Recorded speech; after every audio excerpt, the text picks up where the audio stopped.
네, 묵상 간증입니다. 저는 20대 친정 오빠와 화장품 도소매 사업으로 큰 돈을 벌었습니다. 그리고 오빠를 돕고 따르던 남자와 오빠의 사업장을 인수하며 결혼했습니다. 그런데 아들을 낳고 사업장도 날로 번창할 때 저희 부부는 작은 일로 다투다가 이혼까지 하게 되었습니다. 당시 저는 18개월이던 아들을 홀로 키우며 이혼이란 상실감에 매일 죽음을 생각했습니다. 그러다가 교회 종소리에 이끌려 예배당에 간 저는 그곳에서 예수님을 인격적으로 만났습니다.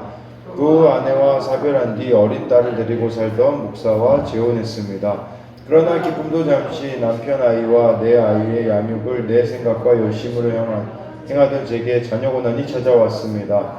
저는 딸과 반대로 겁이 많고 예민한 아들을 엄하게 훈육했는데 아들은 셋째가 태어나면서부터 오락실을 전전하며 집에 잘 들어오지 않았습니다. 아들과의 전쟁으로 지쳐갈 무렵 저희 부부는 교회를 사임한 뒤 시골 교회 개척을 명분으로 이주를 감행했습니다. 그러나 남편과의 갈등은 더 심해졌고 고3이던 딸은 입시 불안으로 친이모에게 몸을 의탁하며 집을 떠났습니다. 그러다 저는 신앙서적을 읽으며 알게 된 믿음의 공동체에 죽지 않고 살고자 스스로 찾아갔습니다. 그곳에서 말씀을 들으며 그동안 내 욕심으로 아들을 굶고 삶았기에 벌레가 생기고 냄새나는 만나처럼 아들에게 분노와 강박이 생겼구나라고 깨달아졌습니다. 이후 고등학생 시절을 무기력하게 보내던 아들은 공동체의 도움으로 대학에 들어갈 수 있었습니다. 그리고 지금은 청년부에 속하여 정신과에 다니며 분노와 강박을 치료받고 있습니다. 하루는 남편과 저 사이에 태어나 중3이 된 셋째가 컴퓨터 사용 시간을 지키지 않자 제가 아들 몰래 연결선을 빼서 감추는 일이 있었습니다. 이 일로 셋째가 누나도 집을 나가고 형도 병자로 만들더니 이제 나까지 망치려 한다며 소리쳤습니다. 아들의 말에 저는 하나님의 계명과 율법보다 여전히 내 생각과 열심을 따르는 제 모습을 돌아보게 되었습니다. 자녀 고난이 계속되고 있지만 매일 하나님이 주시는 말씀의 만나를 먹고 공동체에 물으며 가겠습니다. 하나님의 은혜를 잘 간수하여 저의 후손이 그것을 제대로 볼 수 있게 하겠습니다. 네, 적용하기입니다. 첫째 아들이 원망의 말을 할 때 중간에 끊지 않고 끝까지 듣겠습니다. 자녀들에게 일주일에 한 번 이상 사랑해, 고마워, 미안해 라고 표현하겠습니다.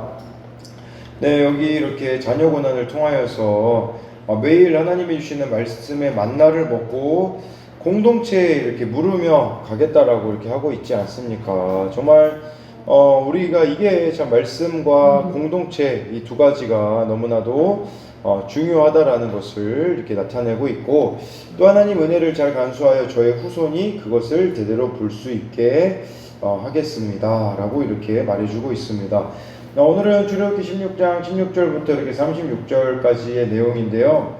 하나님께서는 출애굽한 이스라엘 자손을 과거의 그 세계관을 벗어버리고 이 만나 규례를 통해 매일 창조주이신 여호와께서 그들에게 생명을 주시고 유지시켜 주신다라는 진리를 공동체 안에서 이렇게 인격적으로 깨닫는 하나님의 백성으로 새롭게 창조해 가고 계십니다. 그래서 이 만나 규례를 정말 지키는지 안 지키는지, 안식일을 지키는지 안 지키는지 이걸 하나님께서 지금 보고 계시다라는 것이라고 할 수 있는데요. 16절에요. 여호와께서 이같이 명령하시기를 너희 각 사람은 먹을 만큼만 이것을 거둘지니 곧 너희 사람 수요대로 한 사람의 한 오멜씩 거두되 각 사람이 그의 장막에 있는 자들을 위하여 거둘지니라 하셨느니라 해가지고요. 한 사람의 평소에는 한 오멜씩 거둘 수 있었습니다. 이 한 오멜은 약 2리터에 해당하는 양이거든요. 네, 충분한 양이라고 볼 수 있어요. 그런데 중요한 것은 이 만나를 그의 장막에 있는 자들을 위하여 거둘지니라. 이 무슨 말이겠습니까? 부양하는 가족들 것까지 거두라고 하고 있는 것이죠. 그러니까 여러분 이 하나님의 은혜는 나만의 것이 아님을 기억해야 합니다. 나눠줘야 된다라는 거예요. 누구에게요? 가까운 자들, 먼저는 가족들에게, 우리 주변에 있는 자들, 살펴야 될 자들이 언제든지 있다라는 거예요. 그러니까 내가 날마다 이 말씀의 만나를 공급받아야 이것을 나누어 줄 수가 있는 것이겠죠. 그래서 이 16절에 대한 적용 질문은 나에게 주신 하나님의 은혜를 이 말씀을 가족과 이웃에게 나누고 있습니까? 17절, 18절 보면요. 이스라엘 자손이 그같이 하였더니 그 거둔 것이 많기도 하고 적기도 하나 오멜로 되어 본즉 많이 거둔 자도 남음이 없고 적게 거둔 자도 부족함이 없이 각 사람은 먹을 만큼만 거두었더라 해서요. 하나님이 필요한 만큼 주신 것이라고 볼 수가 있는 거죠. 이스라엘 각 사람이 매일 필요한 만큼 양식을 하나님이 변함없이 공급하셨다라는 뜻입니다. 그러니까 이스라엘 자손은 내려놔야 되는 게 있어요. 뭘 내려놔야 되냐? 경쟁, 독점, 부족함, 폭력 이런 거 내려놔야 된다는 뜻이에요. 그날마다 하나님께서 필요한 만큼 주실 것이기 때문에 이 세상의 가치관, 세상의 방식으로 막 경쟁하면서 살아가는 것은 하나님께서 원하시는 것이 아니라는 겁니다. 그렇기 때문에 여기 이 18절 말씀, 17절 18절 말씀을 통하여서 오늘도 내일도 변함없이 양식을 주실 하나님을 신뢰하라고 우리들에게 말씀해 주고 있습니다. 그렇기 때문에 이 17절 18절을 통해서 또 적용할 수 있는 것은 매일매일 주시는 말씀의 양식을 먹고 살아가고 있습니까? 매일매일이 되고 있지 않다면 무엇 때문이라고 할 수 있겠습니까? 19절 20절 모세가 그들에게 이르기를 아무든지 아침까지 그것을 남겨두지 말라 하였으나 그들이 모세에게 순종하지 아니하고 더러는 아침까지 두었더니 벌레가 생기고 냄새가 난지라 모세가 그들에게 노하니라. 그러니까 이스라엘 자손에게 이렇게 충분히 먹을 만큼만 이렇게 가져가고 아침까지 두지 말라고 했거든요. 왜냐하면 그날 하나님께서 주실 것이기 때문이라고 볼 수 있는데, 근데 20절에 보니까요, 순종하지 않고 아침까지 이걸 남겨두었을 때 이 만나가 벌레가 생기고 냄새가 났다라고 이렇게 말씀하고 있어요. 그러니까 이것은 불순종하면 이처럼 벌레가 생기고 냄새가 나는 일들이 우리들 가운데 있다라고 할 수가 있는 것이죠. 그들이 불순종한 것은 욕심 때문이라고, 탐욕 때문이라고 볼 수가 있습니다. 왜 우리가 하나님 말씀에 불순종합니까? 탐욕 때문이에요. 그래서 이것을 예수님께서는 마태복음 6장 20절에 이렇게 말씀하시잖아요. 오직 너희를 위하여 보물을 하늘에 쌓아두라. 거기는 좀이나 동록이 해하지 못하며 도둑이 구멍을 뚫지도 못하고 도둑질도 못하느니라. 그러니까 우리는 하늘에다가 보물을 쌓아두며 살아가야 되는데, 정말 이 주님의 약속을 믿지 못하기 때문에 좀과 동록이 해야 하는 이 땅에서 보물을 쌓고 싶어 하는 것이죠. 그렇기 때문에 여러분 19절 20절에 대한 이 적용 질문은 벌레가 나오고 냄새 나는 듯한 나의 불순종의 죄는 무엇인가요? 나의 미래를 지켜줄 거라고 내가 믿고 있는 것은 무엇이 있습니까? 21절에 무리가 아침마다 각 사람은 먹을 만큼만 거두었고 햇볕이 뜨겁게 쬐면 그것이 쓰러졌더라 라고 해서요. 이 쓰러졌더라 라는 것은 고체 상태의 물질이 열에 녹아 액체가 되는 것을 가리키는 표현이거든요. 그러니까 이 만나가 뜨거운 열기에 녹아 완전히 사라지게 된 겁니다. 그러니까 이스라엘 백성들은 눈앞에서 만나가 사라지는 것을 목격해야만 이렇게 온전히 말씀을 따라 실천하게 되었다라는 것을 보여주고 있는 것이죠. 그러니까 우리도 좀 그렇지 않습니까? 이 순종하는 것도 보면 어떤 일들이 있어야 하나님 앞에 이렇게 순종하게 되어지거나, 아니면 이 죄라는 것도 그냥 내 마음대로 지어보다가 나 이거 죄가 뭔지 모르겠으니까 나도 이 죄의 시행착오를 겪고 나서 죄가 끔찍한 것이라는 걸 깨달고 나서야 말씀을 실천하는 이런 어리석음을 범할 수가 있겠죠. 그래서 우리가 또 순종하지 못하는 두 번째 이유는, 아까 첫 번째는 탐욕이라면 두 번째는 어리석음이다 라고 볼 수가 있는 겁니다. 21절 통해서 육의 양식도 물론 필요하지만 진정한 양식은 그 어떤 고난의 뙤약볕이 와도 쓰러지지 않는 순종임을 기억해야 하는 겁니다. 네, 22절, 23절을 보면요. 여섯째 날에는 각 사람의 갑절의 식물 곧 하나에 두 오멜씩 거둔지라. 회중에 모든 지도자가 와서 모세에게 알림해. 23절에 모세가 그들에게 이르되 여호와께서 이같이 말씀하셨느니라. 내일은 휴일이니 여호와께 거룩한 안식일이라. 너희가 구울 것은 굽고 삶을 것은 삶고 그 나머지는 다 너희를 위하여 아침까지 간수하라 라고 이렇게 말씀해 주고 있어요. 평소에 거두는 거는 아침까지 간수하면 안 됐지만 될 때가 있었어요. 안식일에는 네, 가능했습니다. 그리고 안식일 전날에는요 2배를 주셨어요. 2배.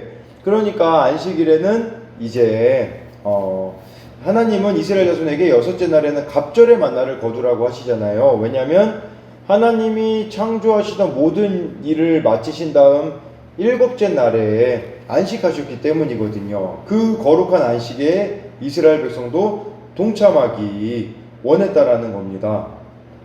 거룩이라는 것은 보면 거룩한 안식일이라고 하는데 거룩은 구별하다라는 뜻을 가지고 있잖아요. 그러니까 그 당시에 일주일에 한 번 어느 민족이 쉬었겠습니까? 이스라엘 백성은 딱 일주일에 한 번 쉼으로써 네, 구별되었다라는 것이겠죠. 그러니까 이것은 우리가 주일을 지키는 것도 구별되는 것이라고 할 수 있겠지만 주일뿐 아니라 정말 여러분들의 삶 가운데 구별됨이 있어야 된다는 거예요. 세상 사람들이 뭔가 알아볼 수 있는 그런 구별된 모습들이 있어야 한다라는 것이겠죠. 또 여기 나와 있는 것처럼 안식일에 먹으려고 만나를 굽고 삶았듯이 나의 굽고 삶아지는 고난 가운데 말씀이 들려지는 것이 안식이라고 이렇게 말하고 있는데, 적용 질문으로는 주일을 거룩히 지키고자 토요일을 어떻게 보내고 있나요?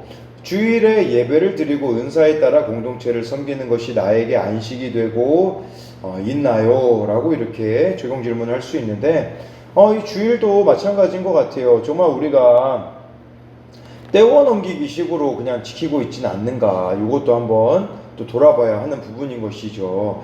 24절 25절 보면요, 그들이 모세의 명령대로 아침까지 간수하였으나 냄새도 나지 아니하고 벌레도 생기지 아니한지라. 모세가 이르되 오늘은 그것을 먹으라. 오늘은 여호와의 안식일인즉 오늘은 너희가 들에서 그것을 얻지 못하리라. 그래서 안식일에는 아침까지 간수해도 냄새가 안 나고 벌레도 안 생겼습니다. 평일에는 아침까지 간수하면 안 됐지만 안식일에는 25절 말씀처럼 이 날에는 쉬는 날, 이 안식일이라는 뜻이요, 쉬다, 중지하다라는 뜻에서 파생된 단어입니다. 그래서 안식일은 하나님이 6일간 천지창조를 하시고 이제 안식하신 날, 7일째 안식하신 날이거든요. 안식을 누리면서 하나님의 주권을 인정하고 하나님을 높이고 하나님을 기억하는 날이 되어야 했던 겁니다. 그래서 우리가 정말 이 하나님을 기억하는 날이 되어야 된다. 또 하나님의 주권을 인정하는 날이 바로 안식일이다 라고 하고, 정말 우리에게 있어서 이 안식일은, 원래 이 안식일은 토요일이었거든요. 근데 예수님이 십자가에서 죽으시고 부활하신 날이 일요일이기 때문에 바뀌어지게 되었다라는 것을 우리가 기억해야 합니다. 그래서 우리는 주일을, 일요일을 안식일로 지키고 있는 것이죠. 26절에 엿새 동안은 너희가 그것을 거두되 일곱째 날은 안식일인즉 그날에는 없으리라 하였으나 라고 해가지고요, 이것을 이런 방식으로 인하여서 정말 이스라엘 백성들은 하나님의 이 창조 사이클에 따라 하나님이 공급하시는 식물, 이 메추라기와 만나로 생명을 유지하는 방법을 터득하게 되는 겁니다. 그러니까 이스라엘 자손은 하나님이 정해주신 이 말씀의 기준을 가지고 이렇게 그에 부합하는 삶을 살아감으로써 하나님이 창조주시고 구속자라는 것을 본보기로 보여주어야 했다라는 겁니다. 그러니까 우리가 본보기 삶은요, 다른 데 있지 않고 하나님이 주신 그 말씀에 순종하는 것이라고 볼 수가 있는 것이겠죠.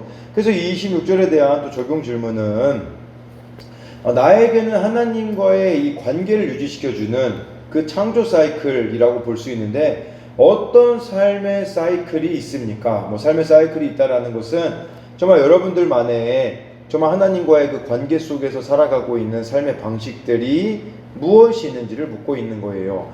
그리고 하나님의 살아계심을 나의 삶으로 이 본보기로 보여주고 있나요? 27절에 일곱째 날에 백성 중 어떤 사람들이 거두러 나갔다가 얻지 못하니라. 불순종하는 사람들이 꼭 있어요. 그래서 정말 이 안식일에는 쉬라고 했는데, 미리 거둬놓으라고 했는데, 이 순종에 대하여서 이렇게 불순종하는 시행착오를 겪고 있는 모습을 보여주고 있는 거죠. 지금까지 순종하지 못하는 이유, 아까 탐욕 말씀드렸고 게으름 말씀드렸잖아요. 네, 여기는 세 번째, 어리석음을 두 번째로 말씀드렸고, 세 번째는요, 게으름입니다. 게으름.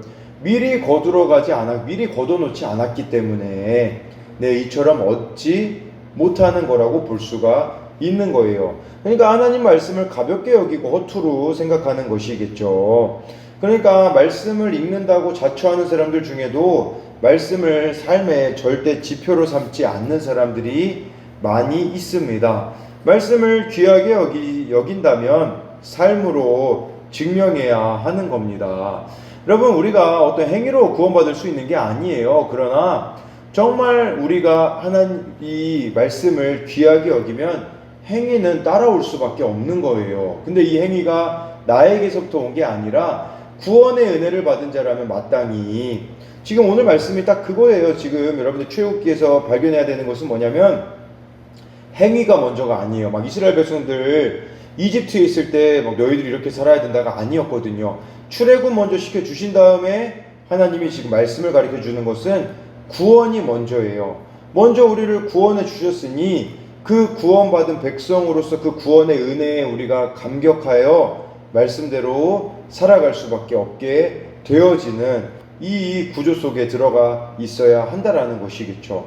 그러니까 27절 말씀을 보면서는 무엇이 하나님의 말씀대로 살지 못하게 하고 있습니까? 지금 세 가지 말씀드렸잖아요. 여러분들 가운데 어떤 탐욕과 어리석음과 게으름 때문에 말씀대로 살지 못하고 있는지를 묻고 있는 거예요.